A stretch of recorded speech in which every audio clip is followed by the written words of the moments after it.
এই যে রণক্ষেত্রে আপনি নিজের জীবনের একদম শেষ মুহূর্ত মনে করে পরিবারের জন্য একটি ভিডিও বার্তা বানালেন, ঠিক সেই পরবর্তী মুহূর্তে আপনি সেই জায়গা থেকে কিভাবে উদ্ধার হলেন বা কিভাবে সেখান থেকে বেঁচে ফিরলেন সেদিন, সেইটা যদি আমাদের সাথে দেখেন ওই জানাতেন। দিন পুলিশ আমাদেরকে উপরে যেভাবে গুলি চালাচ্ছিল, তার এর এক পর্যায়ে পুলিশের যখন গুলি শেষ হয়, পুলিশ আমরা যখন ধাওয়া দেই, পাল্টা ধাওয়া দিই, তখন পুলিশ সেখান থেকে পালিয়ে যেতে বাধ্য হয়।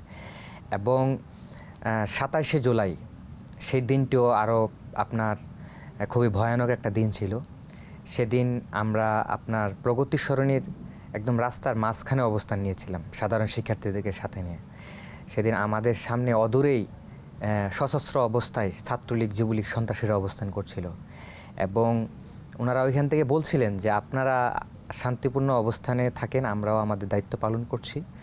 কিন্তু আমরা জানতাম না যে ওনারা আমাদের একটা গভীর ষড়যন্ত্র আমাদের উপরে ফাঁদ পেতে রেখেছেন। এর কিছুক্ষণ পরেই র্যাবের হেলিকপ্টার আমাদের মাথার উপরে। আমি কিং কর্তব্য বিমূঢ় হয়ে পড়ি যে কোন দিকে যাব।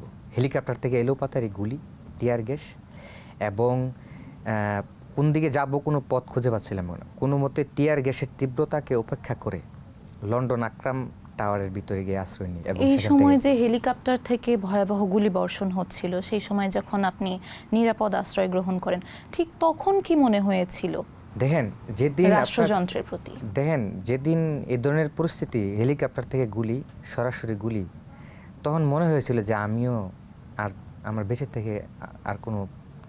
থাকার আর কোনো প্রয়োজন নাই। যেখানে আমার সহযোদ্ধারা রক্ত দিয়েছে, জীবন দিয়েছে, আমিও একজন ওয়াসিম হব। কতজনকে হারিয়েছেন এই আন্দোলনে আপনার চোখের সামনে কিংবা আপনার পরিচিত প্রিয়জনদের মাঝে?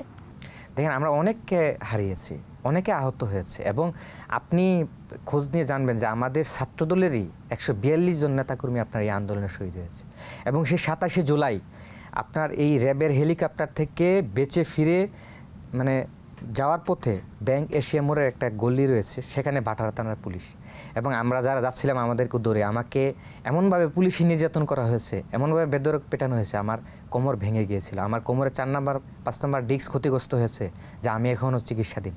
এবং আমার কোমর ভেঙে দিতে পারলেও ওনারা আমার মনোবল ভেঙে দিতে পারেনি। এবং ওই আন্দোলনটার জায়গাটাতে আমি এমনভাবে ছিলাম, আমি সবসময় সম্মুখ সারিতে ছিলাম, যার ফলে আমি কয়েকবারই পুলিশি নির্যাতনের শিকার হই।